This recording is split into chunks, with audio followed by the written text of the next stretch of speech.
1010년부터 1011년까지 거란의 침략이 있었고 고려가 맞서 싸우게 되는데요. 거란과의 2차 전쟁입니다. 그때 강감찬을 비롯한 3대장, 사실은 2차 전쟁 때는 강감찬보다 더 중요한 역할을 한 세 사람의 장수가 있었죠.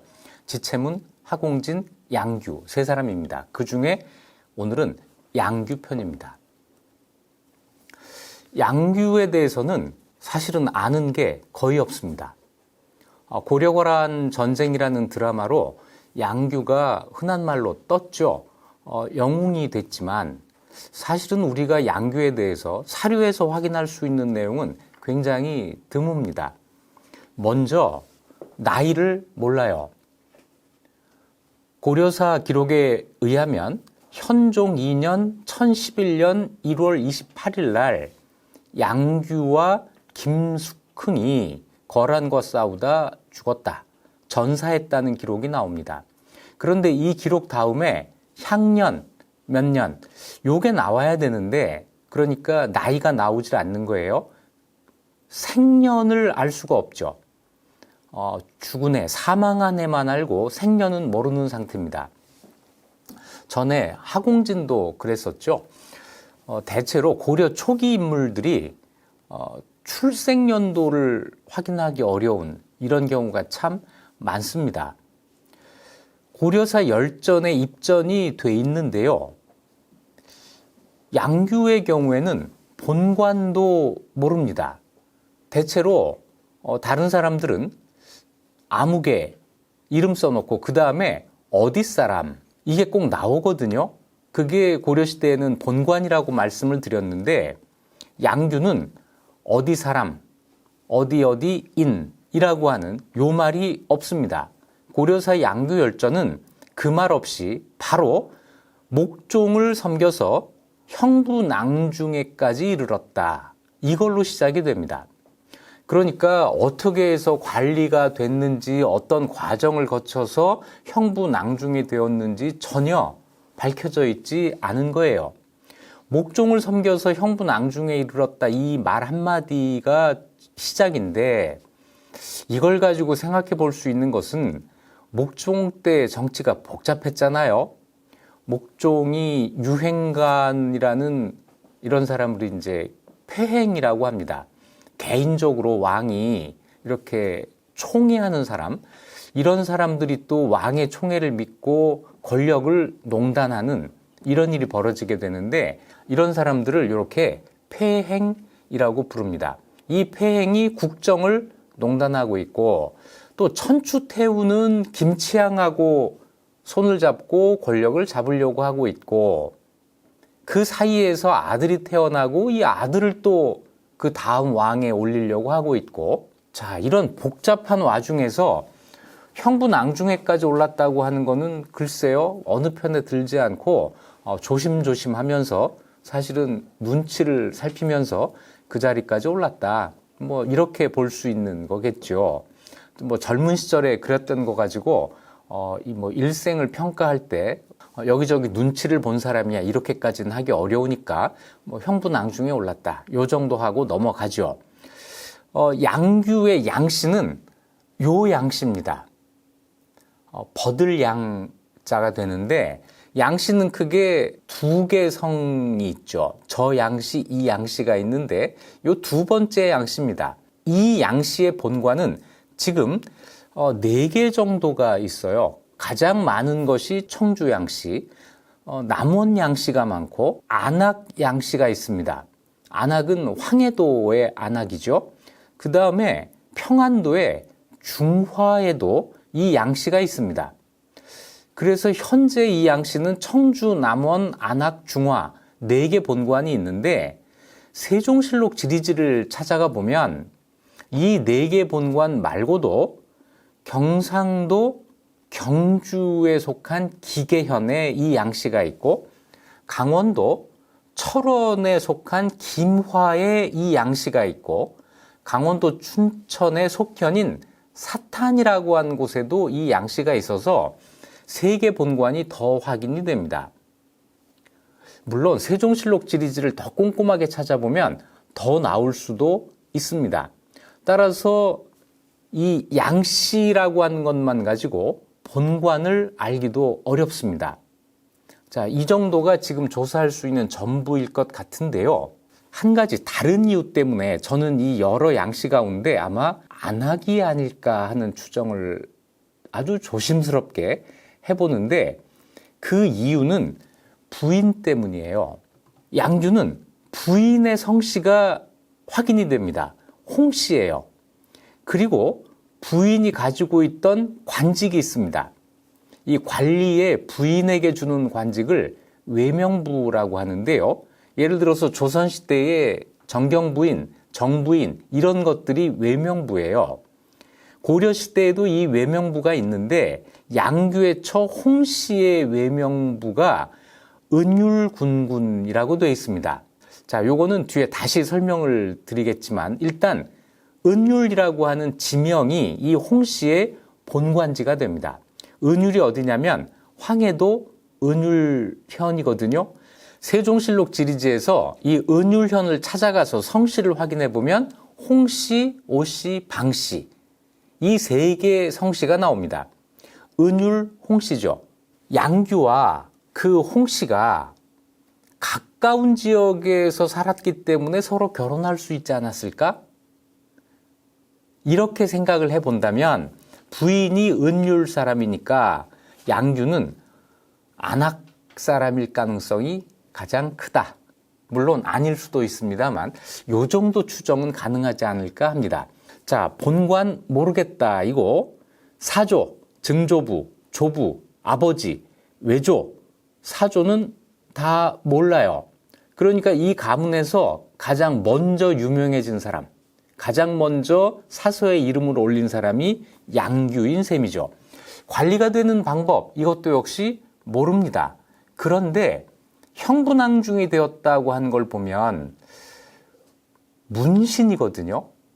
군인이 되었다가 무신이 되는 하공진이나 지체문 같은 그런 길은 아니었던 것 같아요. 아닐 가능성도 있다. 처음부터 문신의 길을 통해서 관리가 되었을 가능성도 있다. 그 가운데 대표적인 것이 과거급제인데 과거급제는 아닐 겁니다. 왜냐하면 과거급제라면 꼭 그것을 기록을 했을 테니까요. 과거를 통하지 않은 문신의 길로 관리가 됐고 그래서 목종 때 형부 낭중까지 올랐다.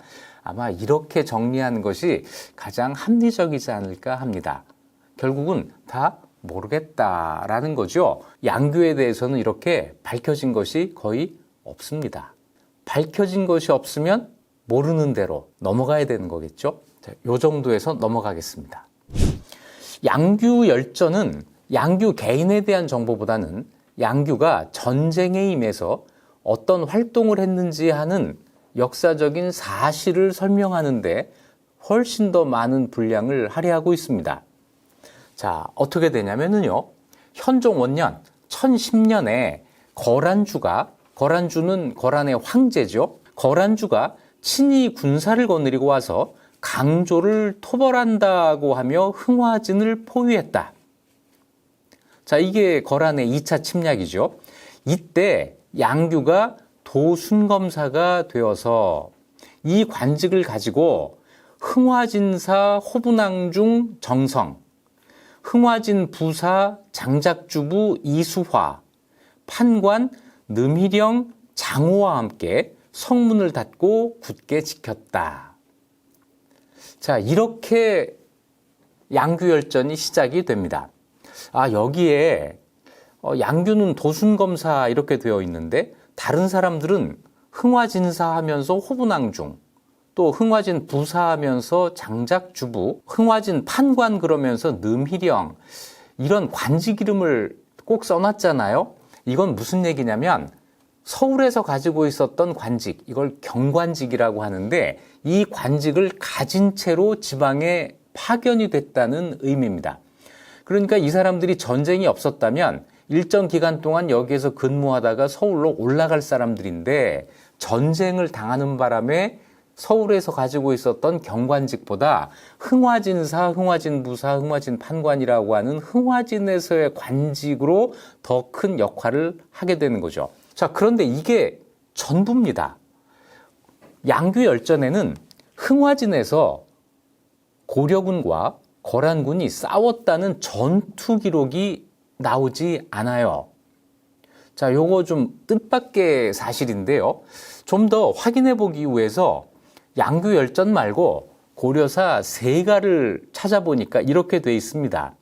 11월 16일에 거란주가 친히 보병과 기병 40만 명을 거느리고 압록강을 건너 흥화진을 포위하자 양규, 이수화 등이 굳게 지키며 항복하지 않았다. 포위했다라는 말은 나오는데 공격했다라는 말은 나오지 않는 거예요. 그래서 과연 흥화진에서 그때 전투가 있었는가 하는 이런 아주 근본적인 의문을 갖게 됩니다. 흥화진이 어딘가부터 한번 확인해 보죠. 흥화진은 지금 평안북도에 신의주라고 하는 도시가 있는데, 신의주는 이름 그대로 새로 만든 의주의 신도시고, 옛날 의주는 지금 신의주보다 압록강 상류 쪽으로, 그러니까 좀 더 동북쪽으로 간 지역에 있습니다. 자, 여기에서 흥화진은 의주 남쪽 55리 지점이라고 신증 동국여지 승남에 나오거든요. 55리면은 22km 정도 떨어진 곳이에요. 자, 이 흥화진이 강동 6주 가운데 하나입니다. 서희가 소손령과 외교談判을 벌여서 압록강 동쪽 땅을 고려 영토로 인정받았다. 뭐 다 알고 계실 텐데요. 이렇게 해서 고려 영토로 확보한 그 지역에 6개의 주를 설치하게 됩니다. 그래서 압록강 동쪽의 6개 주, 강동 6주라고 부르게 되는 건데요. 강동 6주 위치를 지도상에서 표시해 보면 이렇게 됩니다. 가장 북쪽, 압록강 가까이에 있는 것이 흥화진, 그 아래로 용주, 철주, 통주, 곽주, 그리고 귀주는 이 선상에 있지 않고 좀 더 내륙 쪽으로 들어간 곳에 있습니다. 이 6개 지역에 성을 쌓게 되는데, 흥화진에 성을 쌓았다는 기록은 고려사에 또 나옵니다. 995년에, 그러니까 이 강동 지역을 고려 영토로 확보한 다음 해에 왕이 서희에게 명해서 군사를 거느리고 여진 땅 깊숙이 들어가 안의진과 흥화진에 성을 쌓게 했다. 이런 기록이 있습니다. 다시 얘기해서 995년까지도 이 지역에는 여진족이 그대로 살고 있었던 거예요. 이 여진족을 몰아내고 여진 땅 깊숙이 들어가라고 하는 말이 나오게 된 거죠. 흥화진에 성을 쌓습니다. 이 흥화진이 거란이 2차 침략을 해왔을 때 첫 번째로 고려군과 맞서게 되는 곳이었다. 첫 번째 방어선이 되었다라고 할 수 있는데요. 전투 기록이 없어요. 자, 양규열전에 흥화진의 당시 상황을 그대로 읽어보면 이렇게 됩니다. 거란주가 통주성 밖에서 추수하는 남녀를 사로잡아, 이 통주는 흥화진보다 훨씬 남쪽에 있습니다. 이 남녀를 사로잡아서 비단옷을 하사하고 종이로 감싼 화살 1개를 주어서 군사 300명으로 하여금 흥화진까지 호송하여 항복을 권하게 했다. 자, 어떻게 되는 거죠? 거란 군대가 압록강을 넘어서 흥화진을 그냥 지나친 겁니다. 지나쳐서 통주까지 간 다음에 통주성 바깥에서 추수를 하고 있는 고려 사람 남녀를 사로잡아서 이 사람들에게 비단옷을 하사하고, 그러니까 뭔가 이 사람들 우리에게 항복한 사람이야. 항복하면 우리가 비단옷도 주고 뭐 고깃국도 주고 뭐 이런 거겠죠. 우리 이렇게 항복하면 잘 대우해 줄 거야. 이렇게 표를 내게 한 다음에 종이로 감싼 화살 하나. 이건 뭐냐면 편지예요. 편지를 이런 형태로 준 겁니다. 자, 이 편지를 들려서 군사 300명으로 하여금 흥화진까지 호송해서 다시 북쪽으로 올라가서 흥화진 성 앞에 가게 한 겁니다. 항복을 권하게 해요. 화살에 밀봉한 편지가 있는데 거기 뭐라고 써 있었느냐면, 전왕, 왕송이, 왕송은 목종의 성명입니다. 우리 조정에 복속해서 섬긴 지가 오래되었는데 요 말은 거란의 책봉을 받았는데 라고 하는 뜻이에요. 지금 역신 강조가 임금을 시해하고 어린내를 세웠으니 강조가 목종을 시해하고 현종을 옹립한 요 사건을 이야기하는 거죠. 이것 때문에 짐이 정예군을 거느리고 국경에 당도했다. 너희들이 강조를 붙잡아 내 앞으로 보내면 즉시 회군하겠지만 그러지 않으면 바로 개경으로 쳐들어가서 너희 처자들을 죽일 것이다 라고 했다.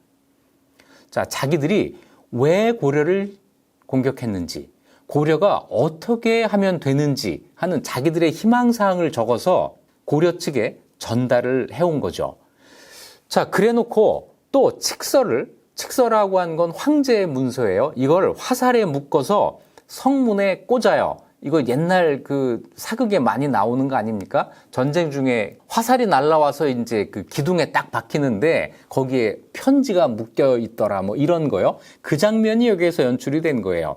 이 칙서에 보면은 흥화진 성주와 군인 백성들에게 칙서를 내리노라 하면서 그 앞에 편지하고 똑같은 말을 써놔요. 항복하라 이 얘기죠. 그래 놓고 마땅히 짐의 뜻을 받들어 후회하는 일이 없도록 하라. 항복해라. 안 하면 후회할 거야. 뭐 이런 이야기예요. 이런 기록으로 시작이 됩니다. 공격을 했다는 말이 나오질 않아요. 자, 그러니까 이 흥화진 안에 있던 사람들이 흥화진사 정성이라는 사람의 이름이 나오지 않고 흥화진 부사 이수화가 여기 등장을 하는데 이수화가 거란주에게 표문을 올려 말하기를 칙서가 오면 그 칙서에 대한 대답으로 표문을 올리게 됩니다. 그러니까 이 전쟁 초기부터 두 나라가 서로 대등한 관계에서 글을 주고받은 게 아니고 대등한 관계에서 주고받는 글은 서라고 해요. 글 서자 써서 이 서가 왔다 갔다 하는 게 아니고 칙이라고 하는 게 위에서 아래로 내려오는 문서이고 표는 아래에서 위로 올라가는 문서거든요. 일단 두 나라가 지금 책봉 조공 관계 아래에 있다고 하는 점을 인정하면서 칙과 표를 서로 내려주고 올리고 이렇게 됐던 겁니다. 자, 표문을 올려 말하기를 이 표문이 이렇게 돼 있어요. 아주 그 문학적인 표현인데 그대로 읽어보겠습니다. 하늘을 이고 땅을 밟고 있는 사람이라면 반드시 간흉을 제거해야 하고 어버이에 의지하고 임금을 섬기는 사람이라면 모름지기 절조를 굳게 가져야 하는 것이니 만일 이 도리를 어기면 반드시 재앙을 받을 것입니다. 엎드려 간청하건대 아래로 백성들의 마음을 살펴서 밝은 지략을 돌려주십시오. 하늘의 그물을 크게 열어놓으시고는 어찌 참새 같은 작은 새가 먼저 뛰어들기를 바라십니까? 병거, 이거는 그 군대 수레예요. 군대 수레를 진설해 놓고 기다리시면 비휴가 복속해 올 것입니다. 비휴라고 한 건 용맹스러운 군대를 뜻해요. 라고 하였다. 그러니까 거란주가 우리에게 항복할 뜻이 있구나 라고 생각을 해서 비단 옷과 은그릇 등 물품을 흥화진 장수들에게 차등 있게 하사하였다. 이거 말 한마디로 끝났네? 이렇게 생각을 한 거예요. 그래서 고려가 흥화진이 항복하겠구나. 선물까지 미리 줬어요. 자, 그래 놓고 이제 다시 칙서를 보냅니다. 그대들이 올린 표문에서 아랜 것을 잘 보았다. 5대 성군을 계승해서 만방을 다스리고 있는데 5대 성군을 계승했다는 건 자기가 거란의 6대 황제라고 하는 이런 말이죠. 충성을 하면 반드시 표창하고 반역을 하면 반드시 토벌했다.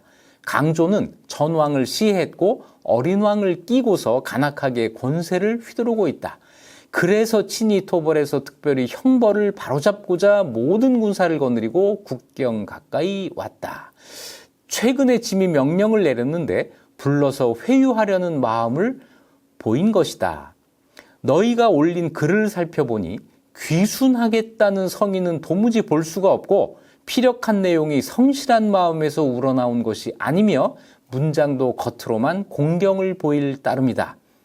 하물며 그대들은 일찍부터 관직에 있었으니 분명히 순종과 반역을 알 것인데 어찌 역적도당의 음모를 도와주고 전왕의 억울함을 풀어줄 것을 생각하지 않는가. 마땅히 안녕과 위태로움을 돌아보고 미리 재앙과 복을 분별하도록 하라라고 하였다. 자, 고려에서 올린 표문을 보고 항복할 뜻이 있다는 걸 확인을 했잖아요. 그래서 선물까지 다 내려줬던 건데 이 말은 뭐냐면 행동으로 보여라. 말을 보니까 규순하겠다는 성의는 도무지 없고 피력한 내용이 성실한 마음에서 우러나는 게 아니고 문장도 겉으로만 공경을 보일 따름이다. 말은 번드르르한데 아무것도 한 게 없지 않느냐. 그러니까 이제 항복을 행동으로 보여라. 말만 하지 말고 나와서 항복해라. 재촉을 한 거예요. 그랬더니 이수하가 흥화진 부사죠. 다시 표문을 올려 이르기를 저희들은 지난번 조서를 받들어 진실로 변치 않는 마음을 말씀드렸습니다. 허물을 보고 슬프게 여기는 은혜를 베풀기 바라옵고 형벌을 너그러이 쓰는 인자함을 간절히 바랍니다. 저희는 찬소리와 눈보라를 견뎌내면서 더욱 백성들의 마음을 편안하게 할 것이며 몸과 뼈가 가루가 되더라도 길이 천년의 성스러운 왕업을 받들 것입니다. 라고 하였다. 이 말은 완곡한데 맨 끝에 보면 몸과 뼈가 가루가 되더라도 천년의 성스러운 왕업을 받들 것입니다. 이 왕업은 뭐냐면 고려 왕실에 충성하겠다는 이야기예요. 항복하지 않을 것입니다 라는 말을 아주 완곡하게 도무지 지금 듣는 여러분들도 잘 이해하지 못할 정도의 고난도 문장으로 표현을 하고 있는 거죠. 우리 항복 안 해. 한마디로 말하면 그건데 이 표문을 보고 거란주가 흥화진이 항복하지 않을 것임을 알고서 포위를 풀고는 다시 조서를 보내서 너희들은 백성을 위안시키고 기다려라 하고는 20만 명 병력을 인주 남쪽 무로대에 주둔시키고 다른 20만 명의 대군으로 진격해서 통주에 이르렀다. 이렇게 돼 있습니다. 이 조서를 내린 건 누구한테 내린 거냐면 거란군한테 내린 거예요. 자기들 군대. 흥화진으로 보내는 황제의 문서는 칙이라고 돼 있었잖아요. 이 칙과 다른 조서를 백성을 위안시키고 기다려라. 그러니까 여기에 주둔하면서 나를 기다려라 하면서 20만 명을 인주 남쪽 무로대에 주둔시켰다고 하는데 인주는 흥화진보다 좀 더 서쪽에 있는 국경지대입니다. 그러니까 40만 명을 끌고 와서 20만 명은 국경 바로 너머에 주둔시켰고 나머지 20만 명은 자기가 끌고 흥화진을 공격한 게 아니라 그대로 남쪽으로 내려가서 통주를 공격했다고 하는 이야기죠. 여기까지 보면 흥화진에서는 전투가 없었어요. 그런데 지금 많은 글들, 네이버 검색, 또 유튜브의 여러 방송에서 흥화진 전투에 대한 이야기가 굉장히 많이 나오는데요. 그래서 혹시 제가 이 흥화진 전투 기록이 다른 데 있는가 해서 열심히 찾아봤습니다. 역사를 공부하면서요.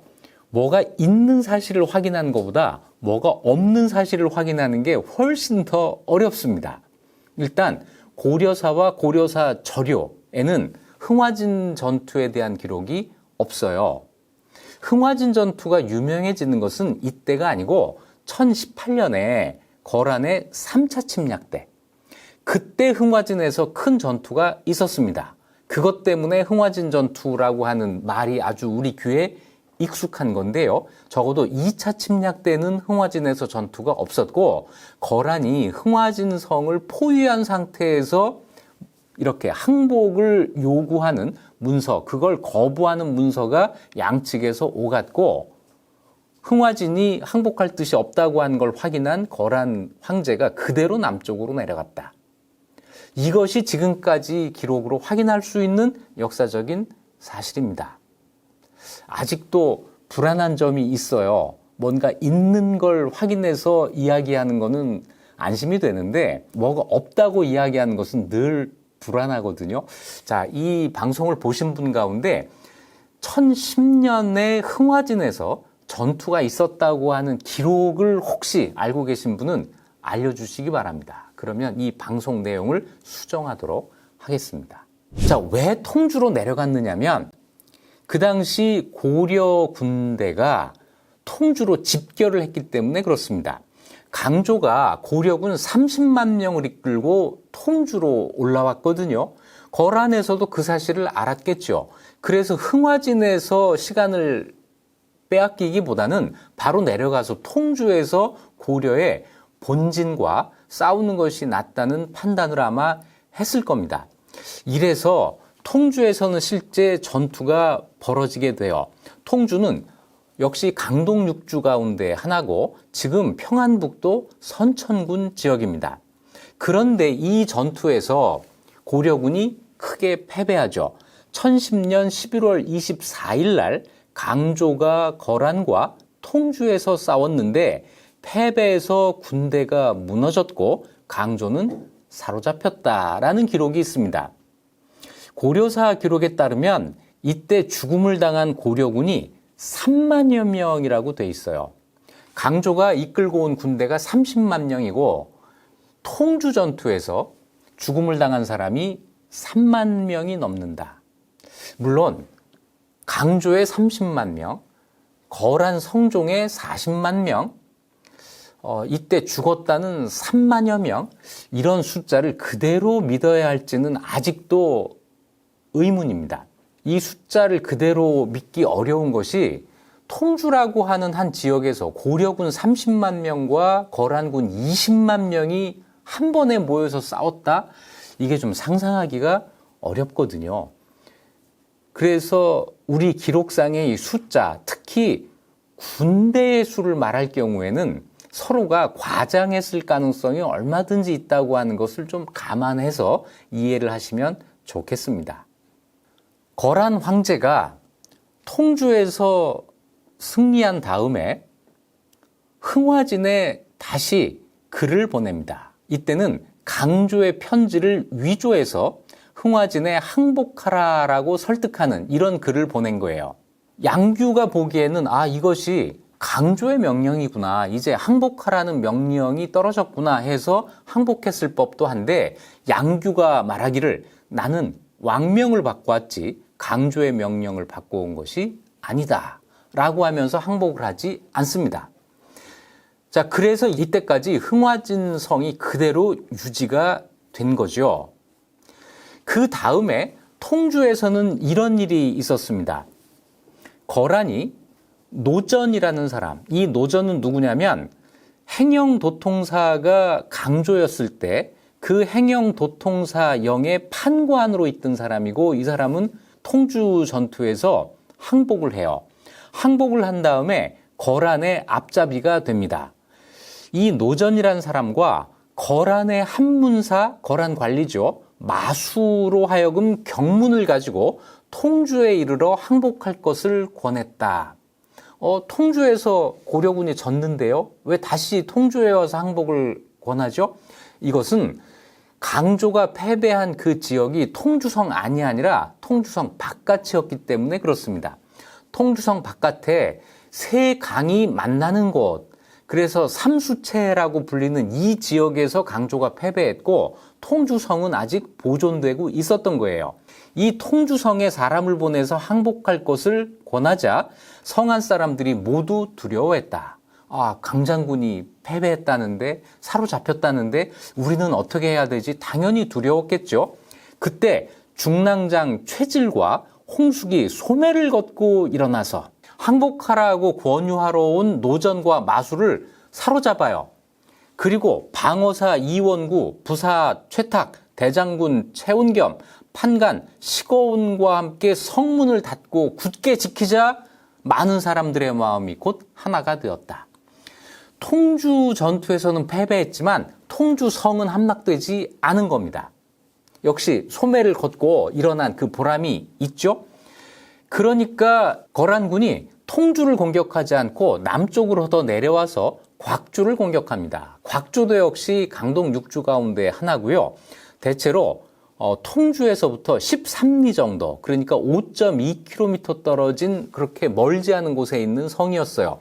여기를 공격했을 때 방어사 조성유는 밤중에 도망을 갔고, 이 수비를 할 최고 책임자가 도망을 간 겁니다. 그 상태에서 장군 신영한, 대장군 대회덕 이런 사람들이 싸우다가 전사를 해요. 결국 성이 함락되고 맙니다. 거란은 곽주성에 군사 6,000명을 남겨서 지키게 했다. 여기서는 실제로 전투가 있었던 거죠. 그러니까 전투가 어디 있는 거예요? 통주성 바깥에 삼수채라고 하는 곳에서 있었고, 이 전투가 제일 컸죠. 강조가 패배한 전투니까요. 그리고 내려와서 곽주에서 전투가 있었고, 여기에 거란군이 6,000명 주둔한 상태, 이 상태에서 거란군이 계속 남쪽으로 내려간 겁니다. 거란군이 곽주성에 6,000명을 남겨두고 내려간 그 사이에 곽주 저 북쪽에 흥화진이 아직 보존되고 있었잖아요. 이 흥화진에서 양규가 군사 700명을 이끌고 통주에 와서 흩어진 무사 1,000명을 수습했다. 아직 통주 함락되지 않았잖아요. 여기서 1,000명을 수습해서 그럼 모두 1,700명 정도가 되죠. 이 군사를 거느리고 곽주로 들어가서 여기 잔류에 있는 거란군 6,000명이 있었잖아요. 이 거란군을 습격해서 모조리 목베었으며 성 안에 있는 남녀 7,000명을 통주로 옮겼다. 이것이 12월 16일, 17일 양일간에 있었던 일입니다. 16일 날 통주에 왔고 17일 날 곽주를 공격해서 거란군을 전멸시키고 성 안에 있던 사람들 7,000명을 통주로 옮긴 거예요. 이틀 동안. 이런 일을 했어요. 자, 여기까지 한번 정리를 하면 흥화진 보존돼 있습니다. 통주 보존돼 있어요. 곽주 여기는 비계됩니다. 여기 있던 거란군 전부 죽이고 거기 있던 고려 사람들을 모두 통주로 옮겼으니까요. 흥화진과 통주가 고려에 의해서 보존되고 있는 상태입니다. 자, 이런 상태에서 거란 황제가 서경을 공격했는데 함락시키질 못해요. 이것도 중요한 사실입니다. 이 서경에서의 싸움은 지체문 열전에 좀 더 자세하게 나옵니다. 이렇게 돼 있어요. 거란 황제가 서경성 서쪽 사찰에 주둔했다. 탁사정은 밤중에 도망갔고 대도수는 어쩔 수 없이 항복을 해서 여러 장수들이 뿔뿔이 흩어졌다. 이거 지체문 얘기할 때 다 나온 거잖아요. 그런데 12월 15일 날 통군녹사, 조원, 애수진장, 강민첨, 낭장, 홍협, 방유 등이 점을 쳐서 길조를 얻었다. 길조를 얻어서 조원을 병마사로 추대하고 흩어진 군사들을 수습해서 성문을 닫고 굳게 지켰다. 다시 얘기해서 거란군의 입장에서 보면 이런 요충지들을 전부 함락시키지 않은 상태에서 그대로 개경으로 남아한 거예요. 이거는 아마 거란의 전술이었을 겁니다. 뭐냐면 이 성 하나하나를 깨기보다는 그런 거 도장 깨기라고 해요. 이런 거 안 하고 개경으로 직진해서 고려 국왕을 잡는 것이 훨씬 더 중요한 일이다. 그런데 나중에 보면 개경까지 가니까 어떤 일이 벌어졌죠? 고려 국왕이 거기 없었잖아요. 고려 국왕이 이미 남쪽으로 피난을 갔습니다.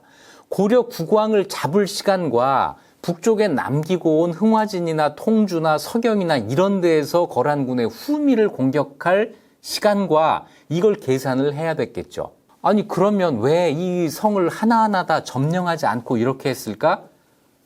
당연히 결과를 몰랐기 때문이죠. 아래로 내려갈 때는 고려 국왕을 잡는 것이 가장 중요한 일이고 또 그것이 가능한 일이라고 생각을 했을 거예요.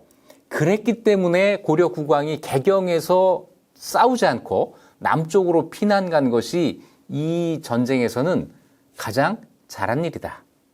이렇게 평가를 하게 되는 거죠. 왕이 수도를 버리고 피난하는 것을 무조건 비난하지 마세요. 무모하게 성을 지키다가 왕이 사로잡히거나 죽음을 당하거나 하는 이것보다 더 불행한 일이 없습니다. 현종이 개경 버리고 나주로 간 걸 가지고 비난하는 사람은 잘 없죠.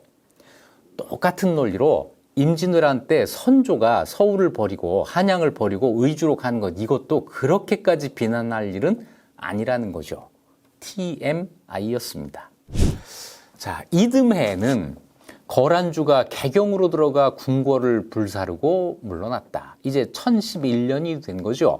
이때 거란 황제가 개경으로 직접 들어갑니다. 개경은 함락이 돼요.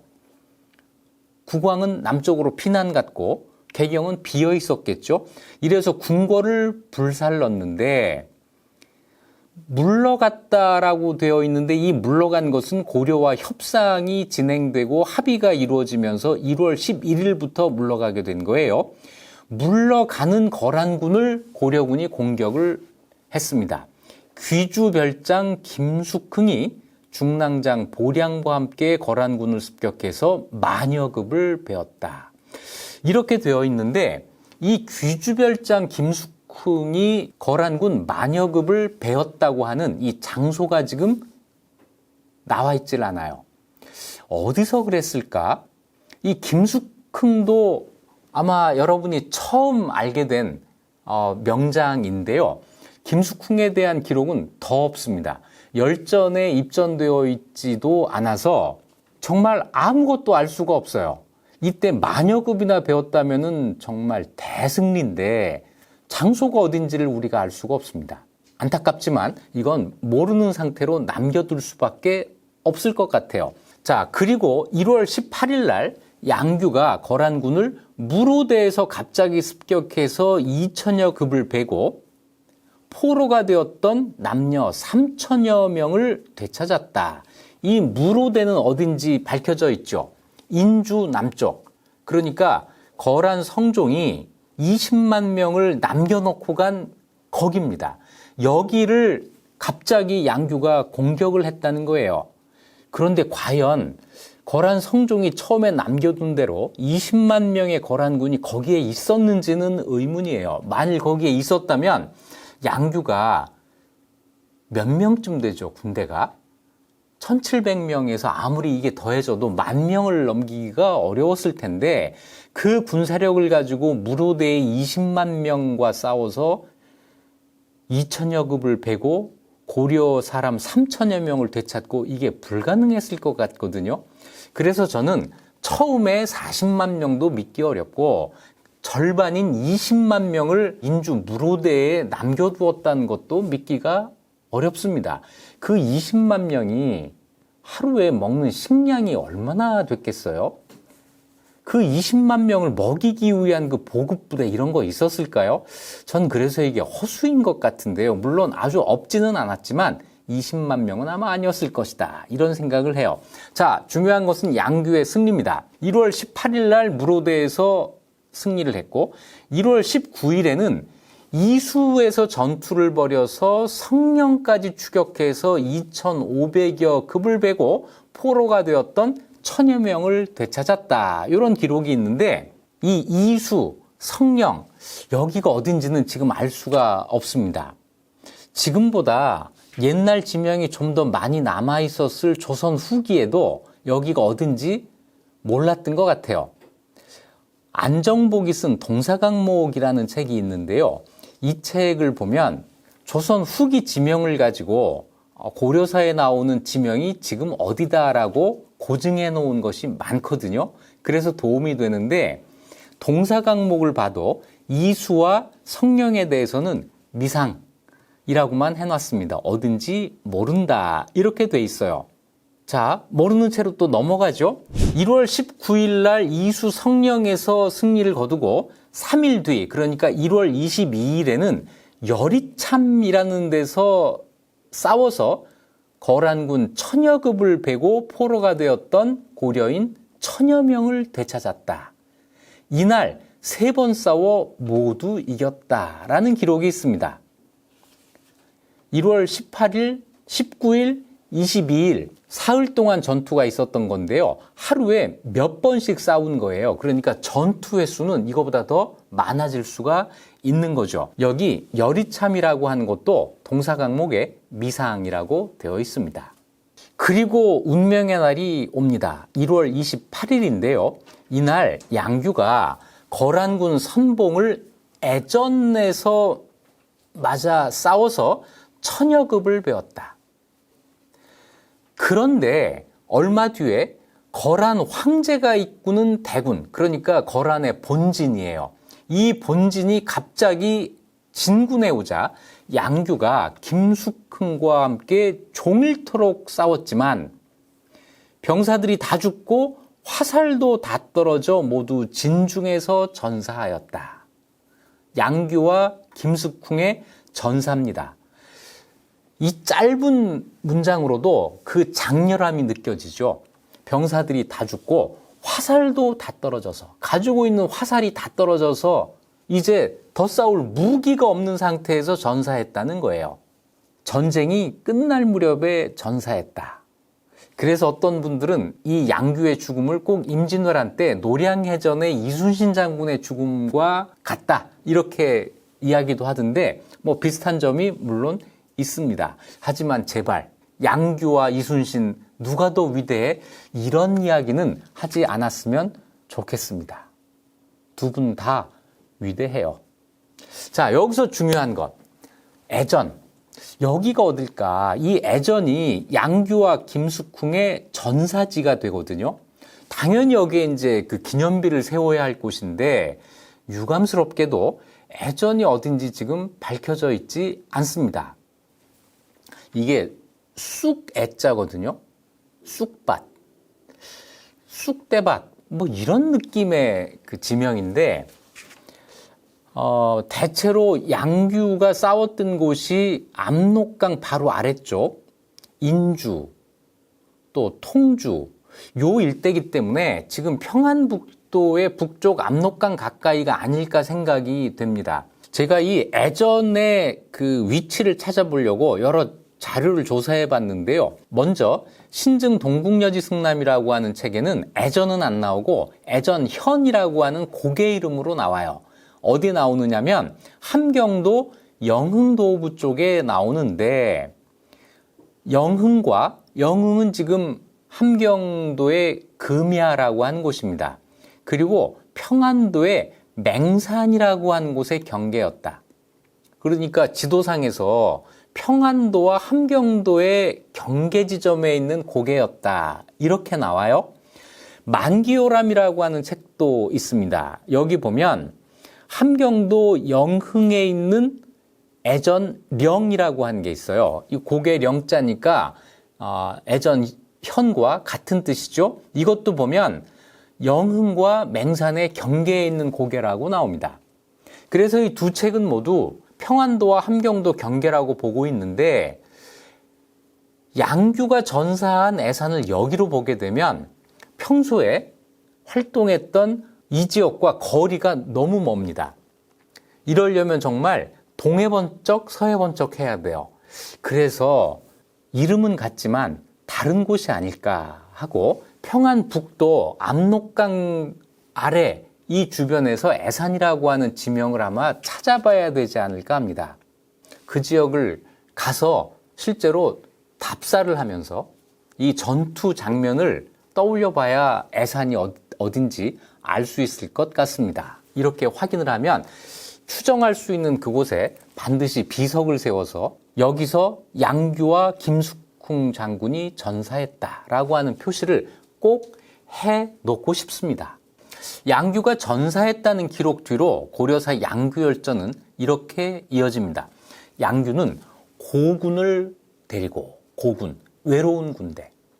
왜 외로운 군대라고 했냐면 중앙으로부터 어떤 명령도 받지 않고 지원도 받지 못한 거예요. 고려 조정은 지금 현종이 남쪽으로 내려가고 있잖아요. 양규는 북쪽에서 활약하고 있고 그 사이는 거란군이 점령하고 있어요. 그래서 고려 조정의 명령이 하달되지 않은 겁니다. 독자적인 판단을 하면서 거란군과 싸운 거예요. 그래서 고군, 외로운 군대. 한 달 동안 7번 전투를 치르면서 거란군의 목을 벤 것이 매우 많았고 사로잡힌 고려 사람 3만여 명을 되찾았으며 노획한 낙타, 말, 병장기는 이루 셀 수조차 없었다. 양규가 왜 싸웠을까? 특히 고려와 강화 협상을 다 마치고 더 이상 전투 행위를 하지 않기로 하고 철수하는 거란군을 양규는 계속 쫓아가면서 싸웠거든요. 아마 고려 조정의 명령을 받았다면 싸우지 못했을 거예요. 그런데 양규는 그 명령을 받지 않았던 겁니다. 그리고 양규에게는 싸워야 할 이유가 있었어요. 사로잡혀 끌려가고 있는 고려 사람들. 이 사람들을 구해야 됐던 거죠. 그 사람들이 불쌍해서 구해야 되기도 했지만 옛날에는 영토보다 중요한 것이 사람이에요. 영토는 좀 빼앗길 수 있어도 절대로 사람을 뺏기면 안 됩니다. 3만 명을 되찾았다면 끌려가는 사람이 3만 명보다 더 많았겠죠. 물론 이 숫자도 있는 그대로 믿기가 어렵지만 굉장히 많은 사람들이 포로로 잡혀갔고 이걸 양규가 되찾아온 거잖아요. 되찾아온 것보다 더 많은 사람이 끌려가고 있었을 거예요. 이걸 그대로 보고 있으면 안 되죠. 포로로 잡혀가는 사람을 되찾아오기 위해서. 이것이 아마 양규가 이때 계속 싸울 수밖에 없었던 이유가 아니었을까 합니다. 그리고 여기 보면 노획한 낙타가 나오잖아요. 거란군은 말 말고 낙타도 군사용으로 활용을 해요. 그런데 지금 고려 거란 전쟁에 이 낙타가 안 나오는 게 조금 좀 아쉽습니다. 싸울 때 낙타도 쓴다. 자, 이것도 노획을 했다는 거죠. 이렇게 되니까 거란군은 이제 후퇴를 하면서 공격을 받은 거예요. 고려의 여러 장수들로부터 공격을 받은 데다가 마침 큰 비를 만나서 이 겨울의 비는 굉장히 좀 안 좋죠. 굉장히 불편할 뿐 아니라 거란군에게는 굉장히 불리한 조건이 됐을 겁니다. 말과 낙타 이런 것들이 제속도로 전진하지 못할 테니까요. 말과 낙타가 지치고 갑옷과 무기를 모두 잃은 채 압록강을 건너서 갔는데 또 흥화진사 호분왕중 정성이 뒤쫓아가서 거란군이 압록강을 반쯤 건넜을 때 후미를 공격하니 거란군사 가운데 익사 한 사람이 매우 많았다.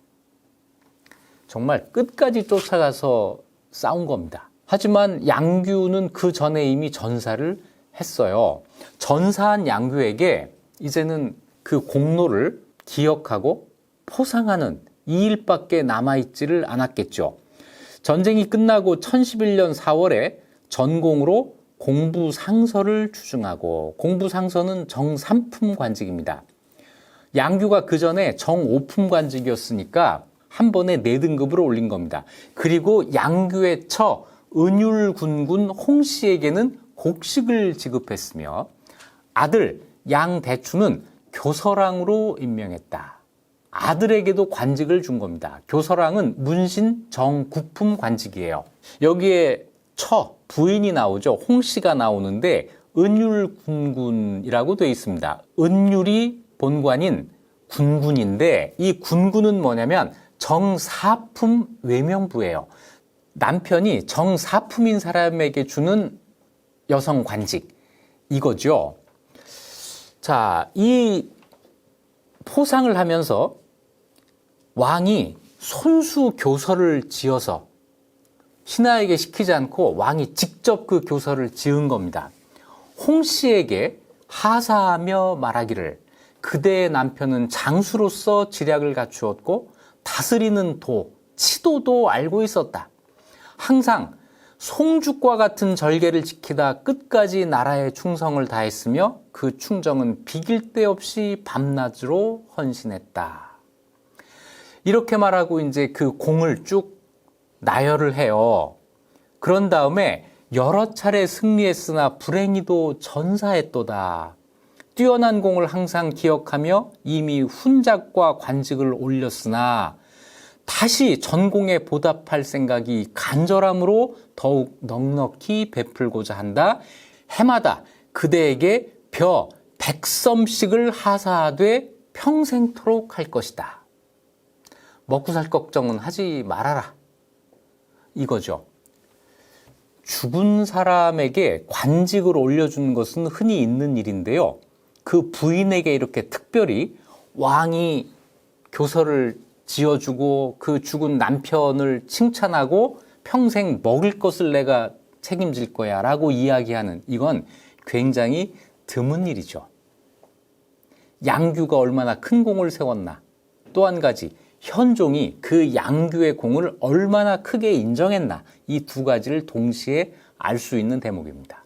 그리고 양규에 대한 포상은 하공진과 마찬가지예요. 수백 년 뒤에까지 계속됩니다. 먼저 1019년 양규와 김숙흥에게 공신노권을 하사했다. 공신으로 책봉했다는 이야기예요. 그로부터 5년 뒤 1024년에 다시 두 사람에게 삼한후 벽상공신의 칭호를 하사했다. 1046년, 죽은 지 몇 년 뒤죠? 35년 뒤가 되죠. 이때 문종이 즉위해서 제서를 내려 이르기를, 거란이 침략했을 때 서북면 도순검사 양규, 부지위, 김숙흥 두 사람은 몸을 바쳐 힘껏 싸워 여러 번 연달아 적을 격파했으나 마치 고슴도치같이 화살을 맞아서 함께 전사했다. 여기에 이 두 사람의 죽을 때 장면이 묘사되어 있어요. 화살을 수도 없이 맞아서 끝내 숨이 끊어진 거죠. 그 전공을 추념하여 마땅히 표창해야 할 것이니 공신각에 초상을 걸어서 후대 사람들에게 권장하도록 하라. 그리고 그 다음에 또 50여 년 정도가 지난 다음에 양규의 전공을 기려서 그 증손자 양제보에게 은합을 하사하였다. 갑자기 양제보는 니네 증조 할아버지가 대단한 분이셨어. 그래서 왕이 은합이죠. 은으로 된 은합, 이거를 왕이 내려준 겁니다. 1298년에 무려 287년 뒤에 또 포상을 합니다. 충선왕이 즉위해서 교서를 내렸다. 거란군을 퇴각시킬 수 있게 한 서희, 하공진, 노전, 양규 등에는 내외손의 현손 중 한 사람에게 벼슬길에 오르는 것을 허락한다. 내외손의 현손, 손자의 현손. 그러니까 양규를 할아버지라고 부르는 사람을 고조 할아버지라고 부르는 사람에게 벼슬길을 준다는 거예요. 꼭 10년 뒤에 충선왕이 복위를 하게 되는데 이때 또 교서를 내립니다. 현종 때 공신 하공진, 노전, 양규의 내외 현손의 현손에게 전례에 따라 한 집당 한 명에게 첫 벼슬을 허락한다. 현손의 현손은 고조 할아버지라고 부르는 사람을 고조 할아버지라고 부르는 사람. 까마득한 후손이죠. 이 후손들의 한 집당 한 명씩 벼슬을 준다고 하는 거니까 이게 얼마나 대단한 특혜겠어요. 자, 이래서 거란과 2차 전쟁 때 맹활약을 했던 세 사람, 지체문, 하공진, 그리고 양규까지 살펴봤습니다. 이 세 분 말고 김숙흥이라는 사람이 또 있는데 아무리 조사를 해도 기록이 나오지를 않습니다. 고려사에 입전되어 있지도 않고 그 활동에 대한 기록도 너무 없어서 한편으로 만들지를 못했습니다. 다만 이름만 기억해 주시면 고맙겠습니다. 지체문, 하공진, 양규, 그리고 김숙흥. 이 드라마를 통해서 많은 분들이 처음 알게 된 사람들일 겁니다. 그리고 이 셋 말고도 더 많은 사람들이 거란과 싸우는데 자기 목숨을 바쳤고 그분들 덕분에 거란의 침략을 물리치고 고려가 국가를 유지할 수 있었다라고 본다면 수많은 무명 위인들이 우리에게 있다는 사실을 언제나 생각하고 있어야 될 것이다. 지금까지 이익 주는 역사였습니다.